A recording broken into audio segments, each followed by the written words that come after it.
খেলা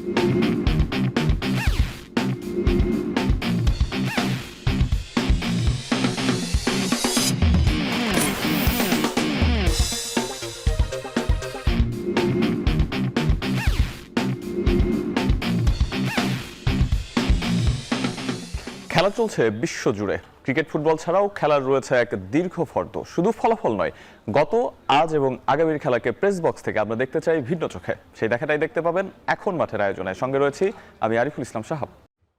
ক্রীড়াঙ্গনের গুরুত্বপূর্ণ খবরাখবরগুলো দেখে নিচ্ছিলাম, তবে আলোচনায় ফিরতে চাই। আজকে এখন মাঠের আয়োজনে আলোচনার বিষয়বস্তু যুব ক্রিকেটের ব্যবচ্ছেদ। আর এই বিষয়ে আলোচনা করার জন্য আমাদের সঙ্গে স্টুডিওতে উপস্থিত আছেন অনূর্ধ্ব 19 দলের নির্বাচক এহসানুল হক সিজান ভাই। স্বাগত আপনাকে। ধন্যবাদ। বাংলাদেশ জাতীয় দলের পারফরমেন্স তো আমরা বিভিন্ন সময় দেখি, বিভিন্ন সময় তারা ভালো করেন, কখনো বা চাপে পড়েন, কখনো বা খেই হারিয়ে ফেলেন, আবার ব্যাটিং বিপর্যয়ে পড়েন, সেখান থেকে আবার কামব্যাক করাও আমরা বিভিন্ন সময় দেখেছি। জুনিয়র ক্রিকেটারদের মধ্যেও কি সেই একই প্রবণতা আমরা দেখতে পাচ্ছি কিনা, বিশেষ করে এবারের বিশ্বকাপের পারফরমেন্স যদি পর্যালোচনা করি? আসলে কথাটা এরকম যে জুনিয়র ক্রিকেটে আমরা কিভাবে ডেভেলপ করি, আমাদের কিন্তু মূল যে জিনিসটা সেটা হলো যে আমরা এই যুব ক্রিকেটারদেরকে ন্যাশনাল টিমে একটা ভালো পর্যায়ে নিয়ে যাওয়ার জন্য তাদেরকে স্কিল ডেভেলপ করা, তাদেরকে রেডি করে দেওয়া। সো সেক্ষেত্রে যদি আমি বলি যে ইয়েস, আমাদের যে প্লেয়াররা রয়েছে তারা মোটামুটি ডেভেলপ করেছে, বাট যদি ওভারঅল পারফরমেন্সের কথা চিন্তা করি, যে আশা নিয়ে আমরা আসলে বিশ্বকাপে গিয়েছিলাম, সেখান থেকে কিন্তু আমরা মোটামুটি ব্যর্থ হয়ে ফিরেছি। আর যদি আমরা জাতীয় দলের কথা চিন্তা করি, সেই জায়গায় বয়সভিত্তিক বা জুনিয়র কিংবা অনূর্ধ্ব 19 বলি, বয়সভিত্তিক অন্যান্য দলের কথা বলি, আমরা জাতীয় দলে দেখেছি যে যখন চাপের ম্যাচ থাকে সেই সময় ব্যাটাররা ফল করেন, ঠিকমতো পারফর্ম করতে পারে না। সেই একই জিনিসটা এবারের বিশ্বকাপেও দেখা গেল কিনা, এবং জুনিয়র ক্রিকেটাররা যদি সেই একই ধরনের প্রসিডিওরের মধ্যে যায়, একই ধরনের মেন্টালিটি, সাইকোলজিক্যাল যে ব্যারিয়ারটা, সেই ব্যারিয়ারটা যদি ছোটবেলা থেকে আসলে না ভাঙে, তাহলে জাতীয় দলে গিয়েও তো সেটার ইম্প্যাক্ট পড়বে। সেই বিষয়ে আসলে আপনাদের কনসার্নটা কেমন?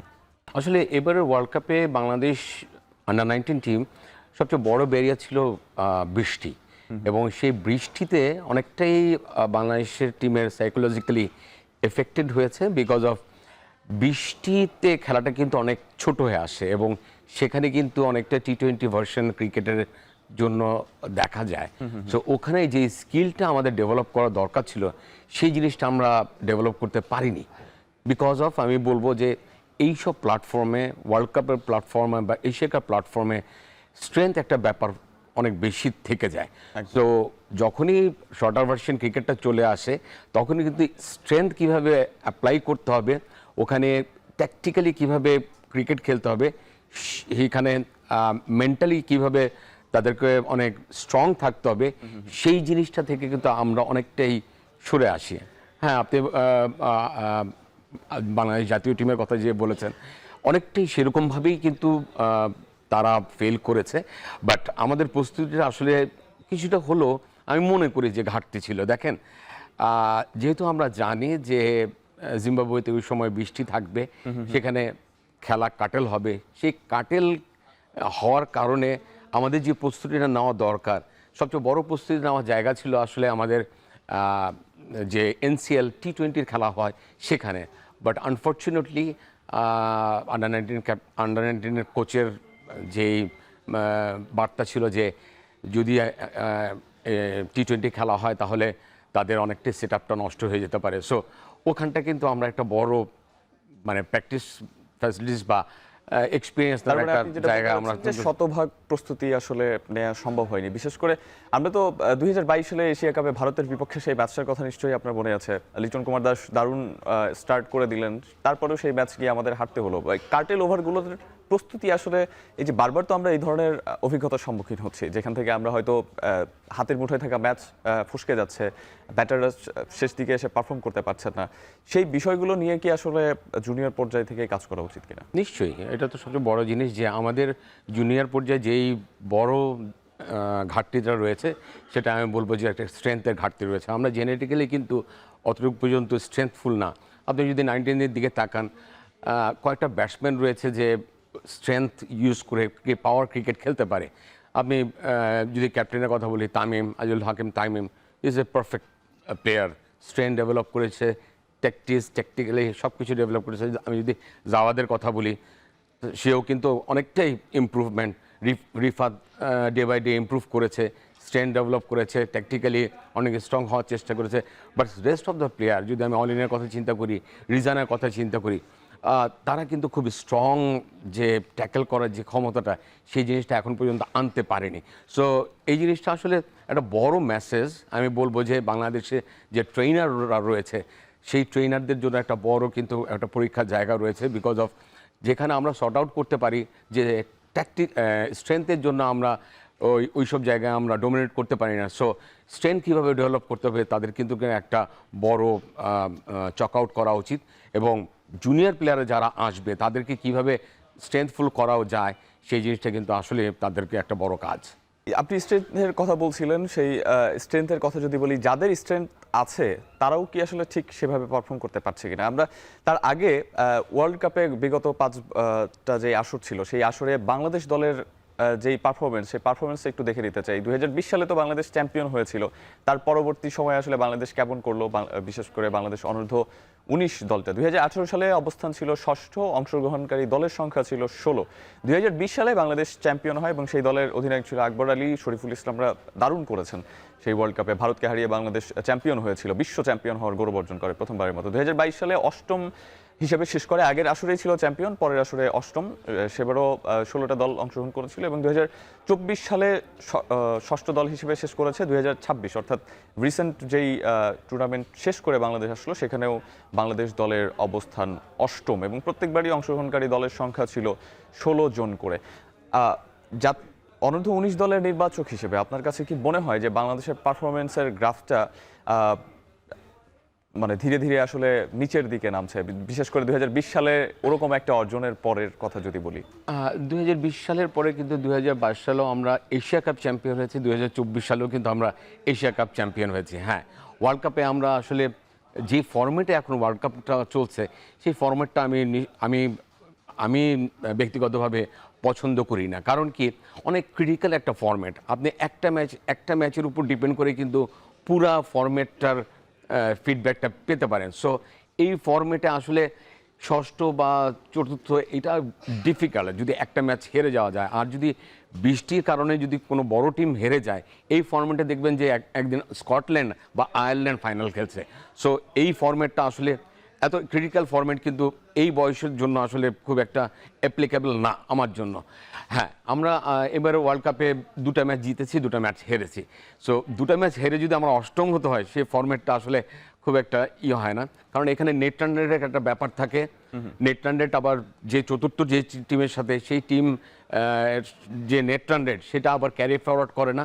অনেক ক্রিটিক্যাল কিছু রয়েছে। এখন প্লেয়াররা কি পারফরমেন্স করবে, নাকি ওই ক্রিটিক্যাল কন্ডিশনে কীভাবে মানুষকে অ্যাডজাস্ট করবে, এটা কিন্তু একটা মেন্টাল গেম কিন্তু আমার মাঝে মনে হয় যে ওয়ার্ল্ড কাপে। সো মেন্টাল গেমটার কথা যখন বলছেন, সেই জায়গাতেই আসলে আমরা মানে বিগত কয়েক বছর ধরেই আমরা যেই সময়টায় 12তে এশিয়া কাপে ভারতকে হারানো দিয়ে শুরু হলো, বাংলাদেশের একটু একটু করে বড় দল হয়ে ওঠা, 14 বা 15 যে বিশ্বকাপ, সেই বিশ্বকাপে বাংলাদেশ দারুণ করলো, কোয়ার্টার ফাইনাল খেললো, জাতীয় টিমের কথা বলছি। তো সেই থ্রুতে এসে আমরা বিভিন্ন সময় দেখেছি যে হাতের মুঠোয় থাকা ম্যাচগুলো বের হয়ে যাচ্ছে। ওই সময়গুলোতে সাইকোলজিক্যাল যে ব্যারিয়ারের কথাটা বলছিলাম, সেই ব্যারিয়ারটা বাংলাদেশ এখন পর্যন্ত ভাঙতে পারেনি। আর যেই ম্যাচগুলোতে আমরা তো জানি যে ক্রিকেট অনিশ্চয়তার খেলা, সেখানে নানান ধরনের ব্যারিয়ার আসবে, যে কোনো ধরনের পরিস্থিতি আসবে, কখনো হয়তো 1 বলে 6-এর সমীকরণটা আসবে। এই ধরনের সমীকরণগুলো আসলে মানে 99% সময় দেখা যাচ্ছে যে আমরা ফেল করছি। সেগুলো নিয়ে পিসিবির কি আসলে প্ল্যান বি আছে কিনা, বা থাকলে সেটা এক্সিকিউট করা হচ্ছে না? নিশ্চয়ই আমি তো এটা বলি যে আমরা যদি 2010-এর দিকে তাকাই, 2012-এর দিকে তাকাই, যেসব স্কিলফুল প্লেয়ার ছিল, এখন কিন্তু লিটন দাসের টিম, সেখানে কিন্তু সৌম্য সরকার বা লিটন দাস বলেন, অন্যান্য যারা যেসব প্লেয়াররা বলেন, তারা কিন্তু ভেরি স্ট্রেংথফুল, স্কিলফুল। হ্যাঁ, হচ্ছে না, একসাথে ক্লিক করা যাচ্ছে না, বিকজ অফ 3টা ডিপার্টমেন্টে একসাথে ক্লিক করছে না। এখন কেন করছে না? সাইকোলজিক্যাল ইস্যু যেই জিনিসটা রয়েছে, সাইকোলজিক্যাল ইস্যু ক্রিকেটে থাকবে, সব টিমের জন্য একই সাইকোলজিক্যাল ইস্যু। বাট কতটুকু পর্যন্ত এফেক্ট করবে এবং এটাকে কতটুকু পর্যন্ত ওভারকাম করে একটা টিম বন্ডিং ক্রিয়েট করবে, সেই জিনিসটা আসলে ভেরি ইম্পর্ট্যান্ট। দেখেন, বাংলাদেশ ক্রিকেটে কিন্তু লাস্ট 5 বছর ধরেই অনেক আমি বললাম ভাঙছে, যেমন সাকিব নেই, তামিম নেই, একটা বড় বাঞ্চ কিন্তু বাংলাদেশ টিম থেকে চলে গেছে, ইয়াংস্টাররা এসে ওটাকে জায়গাটা নিয়েছে। সো ওই টিমটার মধ্যে একটা বন্ডিংস কীভাবে তৈরি করতে হবে সেই জিনিসটা কিন্তু জেলটা কিন্তু এখন পর্যন্ত হচ্ছে না। বাট ক্যাপাবিলিটির দিক দিয়ে যদি বলেন, মেন্টালিটির দিক দিয়ে বলেন, 5 বছর আগে যে মেন্টালিটি ছিল, যে ক্যাপাসিটি ছিল, যে স্ট্রেংথ ছিল, এটা কিন্তু অনেক ডেভেলপ করছে।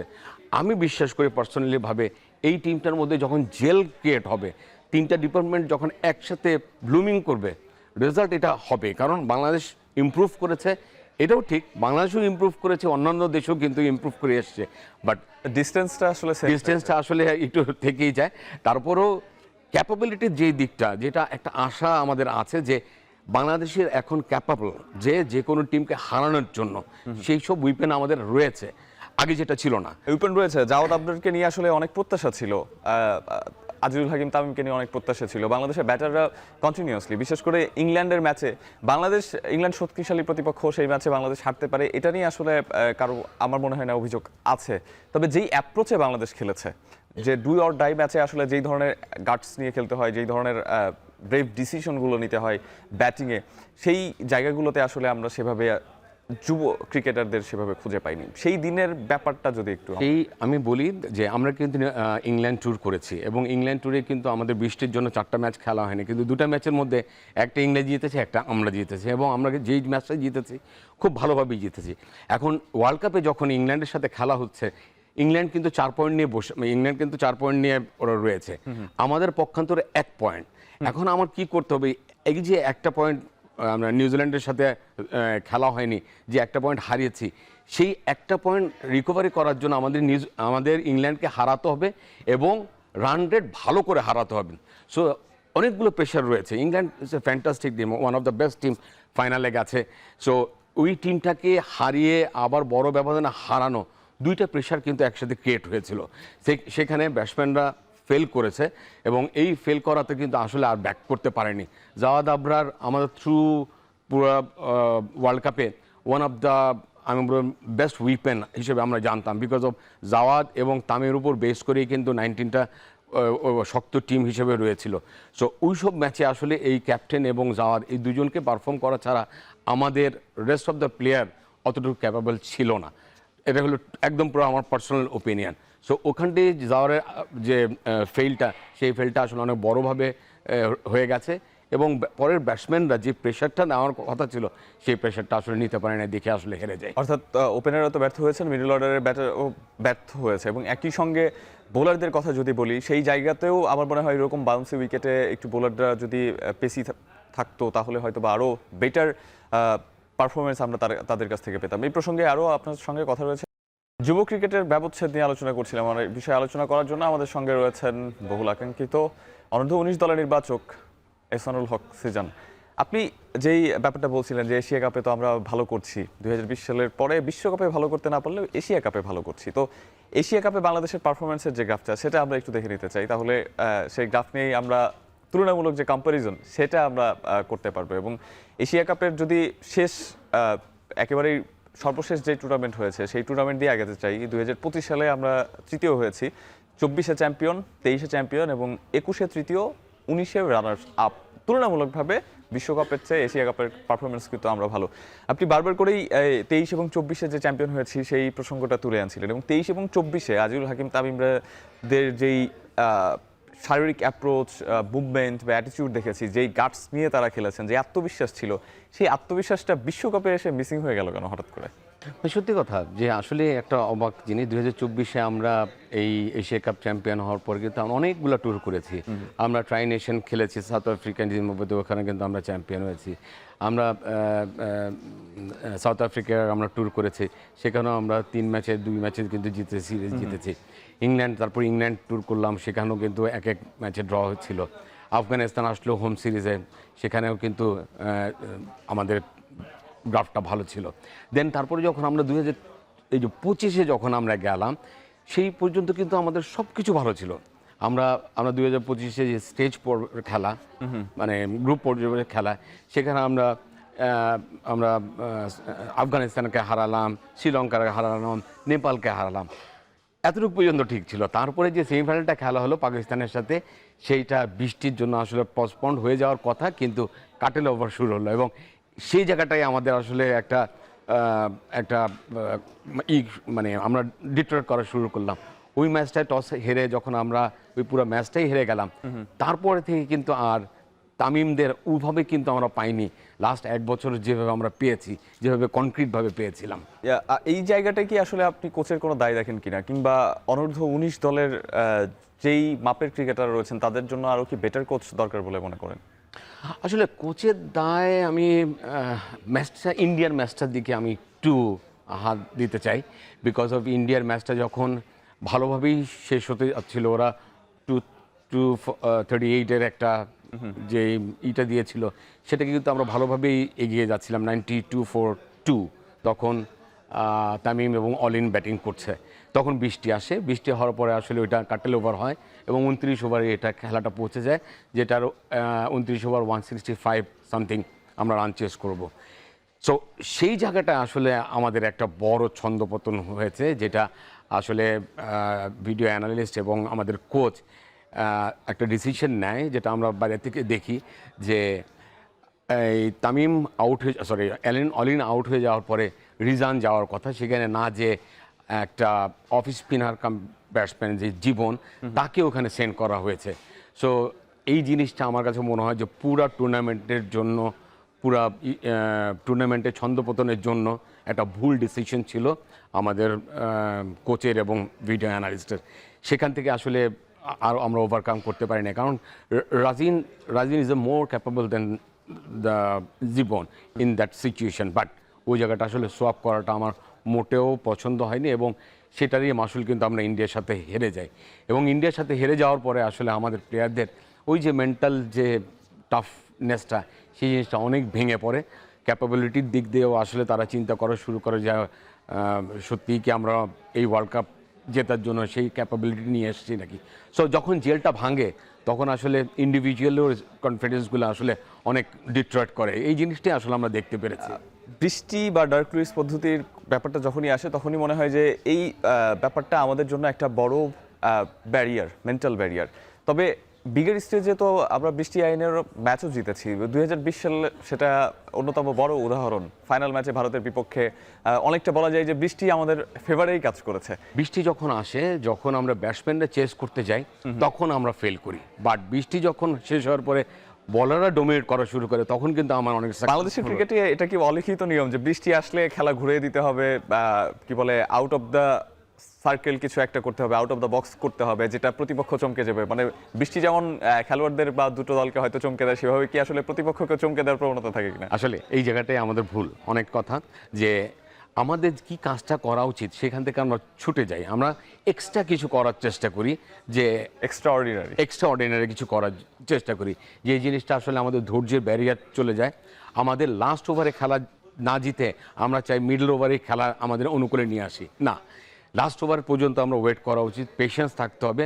আমাদের স্কিলফুল প্লেয়ার রয়েছে, আমরা এখন ভালো স্ট্রেংথফুল প্লেয়ার পাই, যেটার অ্যাবিলিটি রয়েছে, বাট সেই যে ধৈর্যটা, সেখান থেকে আমরা অনেকটা ছিটকে যাই বিকজ অফ এক্সট্রা অর্ডিনারি কিছু করার জন্য, খুব তাড়াতাড়ি জেতার জন্য, যে জিনিসটা আসলে আমরা বারবার এখানে ফেল করছি। ডেফিনেটলি সিনিয়র ক্রিকেটারদের এক্সপিরিয়েন্স জুনিয়র ক্রিকেটারদের চেয়ে অনেক বেশি। আমাদের কি এই ধরনের কোনো প্রোগ্রাম সেট করা হয়েছে কিনা বিসিবির পক্ষ থেকে, যে সিনিয়র ক্রিকেটাররা তাদের অভিজ্ঞতা শেয়ার করবে আনুষ্ঠানিকভাবে জুনিয়র ক্রিকেটারদের সাথে? সেভাবে কি কোনো আসলে গোল টেবিল বৈঠক কিংবা তাদের সাথে অ্যালোকেট করে, এই যে এখন যেরকম টুর্নামেন্টটা হচ্ছে, সেই টুর্নামেন্টে তারা পরস্পরকে চেনার জানার সুযোগ পাবেন, অনেক কথা হবে, এই ইনিশিয়েটিভগুলো কি আরও আগে থেকে নেওয়া উচিত ছিল কিনা? আসলে সিনিয়র প্লেয়াররা, ন্যাশনাল প্লেয়াররা যখন ওরা উইলিংলি যদি 19 প্লেয়ারদের ভাবে না মেশে বা উইলিংলি যদি না বলে, তাহলে কিন্তু ডিফিকাল্ট। এই জায়গাটা দেখেন আজকে কিন্তু না, এখানে কোনো আসলে আনুষ্ঠানিকভাবে কোনো প্রকল্প করা হয়নি বা প্রোগ্রাম করা হয়নি। এখন তামিম, জাওয়াদ, ফাহাদ, ইমন এরা এখন যে টুর্নামেন্টে খেলছে, সেখানে কাকে পাবে? সেখানে পাবে মুশফিককে, লিটনকে, মিরাজকে। তাদের সাথে কনভারসেশন হবে, তাদের সাথে কমিউনিকেশন হবে, তার এক্সপিরিয়েন্সটা তার শেয়ার করবে, লিটনদের এক্সপিরিয়েন্সটা তাকে বোঝাবে। এখন হয় কি, আমরা এক সবাইকে যদি ব্যাকআপ না করি, এখন লিটনের যেই সাইকোলজিক্যাল যে স্ট্রেংথ রয়েছে, যে ট্যাকটিক্স রয়েছে, কীভাবে ম্যাচটা সে বের করে, সেই জিনিসটা যদি তামিমের সাথে শেয়ার না করে, তামিম কিন্তু আসলে বুঝতে পারবে না। তামিম আসলে দেখতে দেখতে শিখবে, কিন্তু যখন কমিউনিকেশন হবে, যখন দুজনের মধ্যে মানে কথাগুলো আদান প্রদান হবে, তখনই কিন্তু একটা ওয়েভ পাবে। আমাদের সব ন্যাশনাল প্লেয়ারই উচিত, যারা ইয়াংস্টারদের রয়েছে তাদের সাথে সবাই কথা বলা। আমি বিলিভ করি সবাই ওদের সাথে খুব ভালোভাবে কথা বলে এবং চেষ্টা করে যে তাদেরকে এগিয়ে নিতে। যে জিনিসটা আসলে আমরা দেখেছি আগেও, যে মাশরাফি যখন ছিল তখন কিন্তু একটা টিমে একটা জেল তৈরি করতো, অনেক কমিউনিকেশন থাকতো, ওই সময়টা কিন্তু অনেক ভালো রেজাল্ট আমরা পেয়েছি। সো এই কমিউনিকেশনটা ইম্পর্টেন্ট আসলে। ডেফিনেটলি, অবশ্যই। যুব ক্রিকেটের ব্যবচ্ছেদ নিয়ে আলোচনা করছিলাম, সঙ্গে রয়েছেন অনূর্ধ্ব 19 দলের নির্বাচক এহসানুল হক সেজান। আর 19 যেহেতু যুব ক্রিকেটের ব্যবচ্ছেদ নিয়ে আলোচনা করছিলাম, সেই জায়গায় একটা বড় ব্যারিয়ারও আছে যুব ক্রিকেটে, সেটা হচ্ছে যে ইনজুরি। এবং এই সমস্যাটাই সিজান ভাই, আমরা বিভিন্ন সময় বিভিন্ন ক্রিকেটারদের দেখেছি। বর্তমান যেই ক্রিকেটাররা ছিলেন, বিশেষ করে অনূর্ধ্ব 19 দলের এই বিশ্বকাপের দলে, সেই দলেও আপনার ইনজুরি প্রবলেম ছিল, সেটা আসলে কতটা ভুগিয়েছে আপনাকে? আমাদের ইনজুরি আসলে অনেক ভুগিয়েছে। আমাদের ইনজুরি, পেস বোলারদের ইনজুরিগুলো আসলে আমাদের অনেকটাই আমাদের ভুগিয়েছে। ইভেন আমরা যদি মেইন বোলার ফাহাদকে বলি, ফাহাদও যে 100% ফিট হয়ে এই 4টা ম্যাচ খেলেছে আমি বলবো না, বিকজ অফ সে কিন্তু ইনজুরি হয়েছে আরও 1.5 মাস আগে, সেখান থেকে রিহ্যাব করা হয়েছে, সে পুরো 100% ফিট হয়নি। এবং আমরা ডেফিনেটলি তার কাছ থেকে শতভাগ পাওয়া যায়নি, সেরাটা পাওয়া যায়নি। আমার তো মনে হয় তাই, বিকজ অফ ওয়ার্ল্ড কাপের পরে যে অদম্য যে টুর্নামেন্টে, সেখানে দেখলাম ফিজিও তাকে রিহ্যাবের জন্য আবার সাজেস্ট করেছে। তো তখন আসলে বোঝা গেল যে আমার ওয়ার্ল্ড কাপে হি ওয়াজ নট 100% ফিট। যদিও আমাদের ফিজিও দিত যে yes, say available for match, but যেই টুর্নামেন্টটা শেষ হয়ে গেল আবার ওই টুর্নামেন্টে ফাহাদ নেই, এটা তো আসলে একটা অন্যরকম ইঙ্গিত বহন করে। হ্যাঁ, ইমনের ইনজুরি ছিল, ইমন ওয়াজ ফিট। আমার যে third pace bowler, third and fourth pace bowler ছিল, তারাও ইনজুরি তো কাটিয়েছে, বাট তাদেরকে আমরা রিহ্যাব করে তাদেরকে আমরা ফিট পেয়েছি। এই ওয়ার্ল্ড কাপের পরে সবচেয়ে বড় যে মেসেজটা আসলে বাংলাদেশ দেওয়ার চেষ্টা করে, সেটা হলো যে পেস বোলাররা কেন ইনজুরিতে থাকে।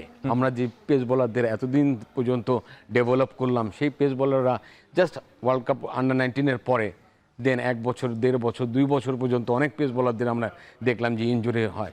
সো এই জিনিসটা আসলে একটা বড় বার্তা। এটা আমি বলবো ট্রেনার এবং ফিজিওদের, তাদের অনেক বড় দায়িত্বশীল হওয়া উচিত। কারণ এই প্লেয়াররা আমরা তৈরি করার পরে যদি তাদের কাছ থেকে আমরা কোনো বেনিফিটই না পাই, সাপোজ বর্ষণ টাইপের বলারদের যদি যারা 140+ বোলিং করছে, ফাহাদের মতো বলাররা যারা 135, ইমন 1, তাদেরকে যদি আমরা লাস্ট পর্যন্ত না পাই। অনেকেও কিন্তু কিছুদিন আগে একটা পোস্টও দিয়েছিলেন, রাইট, মৃত্যুঞ্জয়, আলম, এরা সবাই কিন্তু 19-এর পরে ইনজুরি হচ্ছে। সো এই জিনিসটা আসলে একটি স্ক্রুটিনি করা উচিত এবং মনোযোগ দেওয়া উচিত। ভবিষ্যৎ যারা পেস বোলাররা আসবে তাদেরকে কিভাবে আমরা ট্রেন করব, কিভাবে আমরা রেডি করব, সেই জিনিসটা এইখান থেকে। ব্যাপারটা সিজন ভাই অনেকটা গাছে তুলে দিয়ে ময়টান দেওয়ার মতো কিনা। আমি এই কথা বললাম এই কারণে, যেই সময়টায় আসলে হাল ধরার কথা, সেই সময় কি আসলে তাদের হাতটা ছেড়ে দেওয়া হচ্ছে কিনা। আপনি বর্ষণের কথা বলছিলেন, কাজী অনেকের কথা বলছিলেন, তিনি দীর্ঘদিন ধরে আসলে ইনজুরিতে ছিলেন এবং ভুক্তভোগী ছিলেন, বিসিবি থেকে সেভাবে সাড়া পাননি জন্য বাধ্য হয়ে তিনি ফেসবুকে একটা স্ট্যাটাস দিয়েছিলেন। তার প্রক্রিয়াটা ঠিক কিভাবে আসলে আগাচ্ছে, পরবর্তীতে বিসিবি কতটুকুই বা তার পাশে দাঁড়িয়েছে, সেই বিষয়ের আপডেট কিন্তু আমরা এখন পর্যন্ত জানি না। কিন্তু বাংলাদেশের পেস বোলারদের যে রেভলিউশন, আমরা বিভিন্ন সময় বলি যে তামিম, সাকিব, মাহমুদুল রিয়াদ বা মাশরাফিরা চলে যাওয়ার কারণে একটা শূন্যতা জায়গা তৈরি হয়েছে। বাংলাদেশের পেস বোলিংয়ে একটা বড় ধরনের ইনোভেশন হয়েছে, সেইখানে শরীফুল ইসলামরা, হাসান মাহমুদরা, নাহিদ রানারা দারুণ করছেন। কিন্তু তারা চলে যাওয়ার পরে আসলে পরবর্তীতে কারা বাংলাদেশ জাতীয় দলকে লিড দিবেন? এই যদি ফাহাদের কথা বলি, ইবনের কথা বলি, বর্ষণের কথা বলি বা কাজী অনেক, এটাই তো আসলে উঠে আসবেন পরবর্তী সময়টাতে। সেই জায়গাটাই আসলে বিসিবির কি একটু হলেও অনীহা বা ঘাটতি দেখতে পাচ্ছেন কিনা আপনি? অনীহা বা ঘাটতিটা বলবো না, সেটা বলবো, আমি বলবো যে ফিজিও ডিপার্টমেন্ট এবং ট্রেনার যে ডিপার্টমেন্টটা, সেই তাদেরকে আরও স্বচ্ছভাবে কাজ করা উচিত। কারণ তাদের যে কাজ করার যে প্ল্যান, সেই প্ল্যানটা সবাইকে ডিসক্লোজ করা উচিত। যে আজকে আপনি যদি দেখেন ওয়ার্ল্ড ক্রিকেটে 26-27 বছর থেকে শুরু করে 30-32 বছর পর্যন্ত একটা পেস বোলার কিন্তু ওয়ার্ল্ডে কিন্তু ওরা একদম সেরা সময় বা ভালো পারফেক্ট টাইম। বাট বাংলাদেশে যেটা হলো যে 22 বছর থেকে 26 বছর পর্যন্ত তাদেরকে একটা পিওর বেস্ট টাইম দিয়ে থাকে। সো এই সময়টাই যদি ইনজুরি হয় তাহলে তো আমাদের পেস বোলাররা ওইখানে আসবে না। 26-27 বছর পরে বাংলাদেশের পেস বোলাররা ওভাবে আর পেসও পায় না, অ্যাকুরেসিও থাকে না। সো এই সময়টা তাদেরকে রেডি করে দেওয়া দরকার। সো এই সময়টা রেডি করার জন্য পিছনে যে কারিগররা রয়েছে তাদেরকে আরও বেশি এডুকেটেড হতে হবে। এখন ওয়ার্ল্ড ক্রিকেটে কিন্তু আমি বলবো যে মেডিকেল সায়েন্স অনেক ডেভেলপ করে গেছে। সেই জিনিস কিভাবে অ্যাপ্লাই করা উচিত সেই জিনিসটা কিন্তু আমাদের ট্রেনার এবং ফিজিওদের জানতে হবে। আদারওয়াইজ কিন্তু তাদেরকে রেডি মানে ওয়ার্ল্ড কাপের পরে বা যে প্রাইম টাইমটা সেই প্রাইম টাইমটা কিন্তু আমরা মিস করব। আপনি প্রধান নির্বাচক হিসেবে আপনি কি মৃত্যুঞ্জয় চৌধুরীকেও আমরা দেখছিলাম, তিনিও আসলে লম্বা সময় ধরে ভুগেছেন। একটা সময় মনে করা হতো যে মৃত্যুঞ্জয় চৌধুরী বাংলাদেশের ভবিষ্যৎ বাংলাদেশ ক্রিকেট দলের প্রতিনিধিত্ব করবেন, টপ ক্লাস একজন অলরাউন্ডার হবেন। সেই জায়গা থেকে মৃত্যুঞ্জয় চৌধুরীকে এখন খুঁজেই পাওয়া যায় না, বিপিএলেও সেভাবে তিনি ম্যাচ পান না। এভাবেই কি আসলে সবাই হারিয়ে যাবে? মানে এই হারিয়ে যাওয়ার রহস্যটা কি, ভেতরের রহস্য? একটা পেস বোলার যখন ইনজুরি হয় তখন তার সাইকোলজিক্যালি অনেক এফেক্ট পড়ে। একটা ব্যাটসম্যান যখন ইনজুরি হয় সেই সময় বিসিবিকে তারা পাশে পাচ্ছে না, বিষয়টা বলতে আসলে বিসিবিকে পাশে পাচ্ছে না বা বিসিবি ডাকছেন তা না, বিসিবি থেকে তারা কিন্তু সবসময় কন্ট্যাক্ট থাকে। ইনজুরির সময় কিন্তু আমাদের ফিজিওরা তাদেরকে রিহ্যাব করান হয়। আমাদের যে জিনিসটা ল্যাক্স ছিল, আমি পার্সোনালি এই বছর যে দেখেছি আমাদের যে রিহ্যাবিলিটেশন প্রোগ্রামটা, সেই প্রোগ্রামটাতে আমাদের একদম পারফেক্ট যে ফিজিও, পারফেক্ট যে ট্রেনার এবং পারফেক্ট যে কোচ, এই তিনটার কম্বিনেশনটা আমাদের ঘাটতি ছিল। যে জিনিসটা এখন ক্রিকেট বোর্ড মনোযোগ দিয়েছে, কারণ এক্সেসিভ যে ইনজুরিটা সে কিভাবে পারফেক্ট ওয়েতে চলে আসবে সেই জিনিসটা কিন্তু এখন আমাদের দরকার। কারণ আমরা জাস্ট 5-7 বছর ধরে অনেক ইনজুরি আমরা ভুগিয়েছি। সো রিহ্যাব যেই ডিপার্টমেন্টটা সেটা অনেক স্ট্রং হবে, অনেক এডুকেটেড হবে, ওয়ার্ল্ড ওয়াইড যেভাবে যায় সেটা হবে। যেমন বায়ো মেকানিক কীভাবে কাজ করবে, এসব অনেক কিছু ইন্ট্রোডিউস করার ট্রাই করা হচ্ছে। এবং আমার মনে হয় হ্যাঁ, এখন ফাইন্ড আউট করা গেছে যে রিহ্যাব জায়গাটা অনেকটাই দুর্বল ছিল, সেই জায়গাটা স্ট্রং করতে বিসিবি নিশ্চয়ই খেয়াল রাখবে। নিশ্চয়ই সেই কাজটা বিসিবি করবে, কারণ সুস্থ থাকার চেয়ে অসুস্থ থাকার সময়টাতে আসলে খুব বেশি যত্নের প্রয়োজন হয়, বেশি পাশে থাকার প্রয়োজন হয়। নিশ্চয়ই বিসিবি সেদিকে খুব ভালোভাবেই আসলে তাদের নজরদারি জারি রাখবে, বাড়াবে, সেটাই আসলে প্রত্যাশা করবো। দর্শক, আলোচনা করছিলাম যুব ক্রিকেটের ব্যবচ্ছেদ নিয়ে, আর সঙ্গে উপস্থিত রয়েছেন অনূর্ধ্ব 19 দলের নির্বাচক এহসানুল হক সিজান। আমরা যে বিষয়টা নিয়ে আলোচনা করছিলাম রিহ্যাব নিয়ে, এবং সেটা নিয়ে পরিকল্পনার যে অপরিকল্পনা, সেটা নিয়ে আসলে আপনি কথা বলছিলেন। আরেকটা জায়গায় আমরা এই ধরনের পরিকল্পনাহীনতা দেখি, কিংবা ইচ্ছাকৃত ভুল অথবা উদ্দেশ্য প্রণোদিতভাবে পাইপলাইনের যেই 9-6টা করা হয়, যেই প্রসঙ্গটা বিভিন্ন সময় বিভিন্ন ধরনের অভিযোগও আমাদের কাছে এসেছে।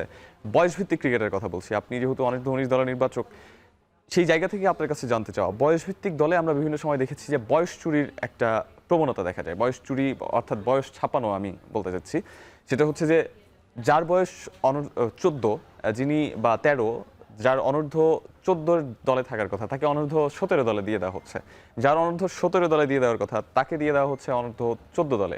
এই ধরনের অনেক অভিযোগ আছে, অনেক অভিভাবকদের সাথেও কথা হয়েছে, তারা বিভিন্ন সময় এই অভিযোগগুলো করেছেন।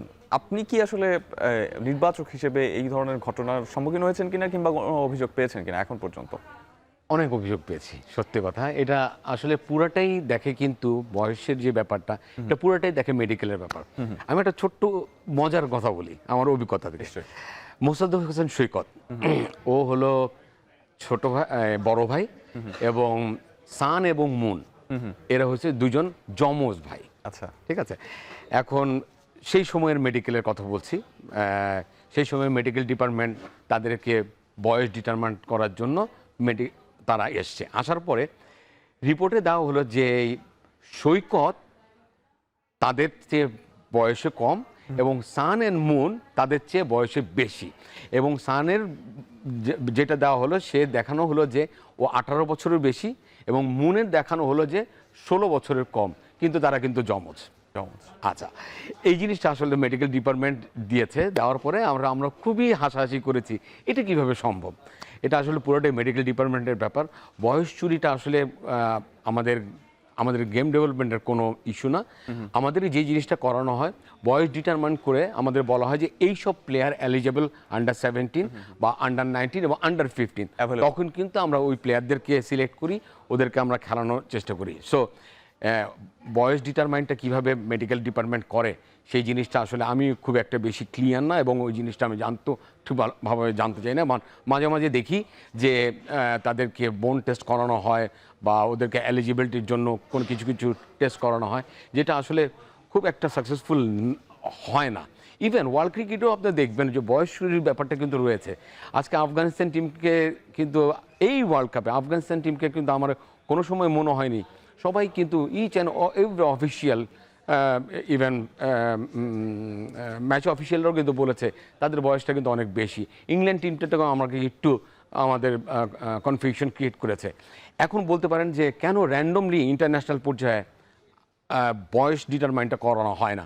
আগে কিন্তু একটা সময় বয়স ডিটারমাইন্টের জন্য একটা ব্যাপার ছিল, সেইখানে কিন্তু র্যান্ডমলি বয়স চেক করানো হতো। বাট একটা ছোট্ট ইস্যু হয়েছিল এশিয়া কাপের সময়, যে এক হংকংয়ের এক প্লেয়ার, তার বাবা মাদের বা তাদেরকে ওভার এজ দেওয়ানো হয়, এবং সেই হংকংয়ের গার্জিয়ান এসিসির এগেনস্টে একটা মামলা করে এই বয়সের ব্যাপারে, বিকজ অফ তারা বলছে ওরা within the age, but Asia council বলছে যে না ওভার এজ। সো ওই মামলাতে আসলে আইসিসি বা এসিসি অনেকটাই বিব্রত করে ফেলেছে, মানে বিব্রত হয়েছিল। এই জন্য আসলে 8 থেকে 10 বছর তেমনভাবে কোনোভাবে বয়সটা আসলে ডিটারমাইন করা যাচ্ছে না। সো এখানে ওভারেজ প্লেয়ার আমরা ইন্টারন্যাশনাল পর্যায়ে আসলে দেখে যাচ্ছি। আপনার কাছে ছোট্ট করে জানতে চাই যে একেবারেই শেষ পর্যায়ে চলে এসেছি আমরা, নির্বাচক হিসেবে এই জায়গাগুলোতে আপনাদের প্রতিবন্ধকতার সম্মুখীন হতে হয় কিনা? নিশ্চয়ই হয়। যে আগে যখন একটা প্রসেস ছিল যে প্রতি বছর সব প্লেয়ারদের র্যান্ডম করানো হতো। দেখেন আমরা তখন একটা 17 একটা প্লেয়ার রেডি করতাম, 17 যখন রেডি করার পরে ওই প্লেয়ারকে যখন আবার বয়স ডিটারমাইন করানো হতো, তখন ওই প্লেয়ারকে বয়স দিয়ে দেওয়া হতো 21 বছর। তখন আমার যে এই যে রেডি প্লেয়ার, আমার যে একটা প্ল্যান ছিল যে ওকে আমি এই স্কোয়াডে রেখে আমরা খেলিয়ে যাব, যখনই ও আবার 21 বছর হয়ে গেল, তখন কিন্তু আমার এই জায়গাটা এতদিন ধরে আমি ওর পিছিয়ে কাজ করছি পুরোটাই কিন্তু লস। সেই জিনিসটা এখন হয় না, এখন কিন্তু একবারে বয়স ডিটারমাইন্ড হয়, 15 বছর বয়সেই কিন্তু ডিটারমাইন্ড হয় পর্যায়গত ভাষায়। অসংখ্য ধন্যবাদ এহসানুল হক সাইজান আমাদেরকে সময় দেওয়ার জন্য। আমরা প্রত্যাশা করব যে বয়স থেকে শুরু করে ক্রিকেটারদের এই যে ইনজুরি কিংবা পারফরমেন্স সব জায়গাগুলোতে বিসিবি ফাঁকফোকরগুলো খুঁজে বের করে সেগুলো নিয়ে দারুণভাবে কাজ করবে, এবং এই জায়গাগুলো থেকে আমাদের পাইপলাইন ভবিষ্যতে আরও স্ট্রং হবে। দর্শক, আজকের এখন মাঝের আয়োজন এ পর্যন্তই। যারা সঙ্গে ছিলেন সবাইকে অসংখ্য ধন্যবাদ। সবাই ভালো থাকবেন।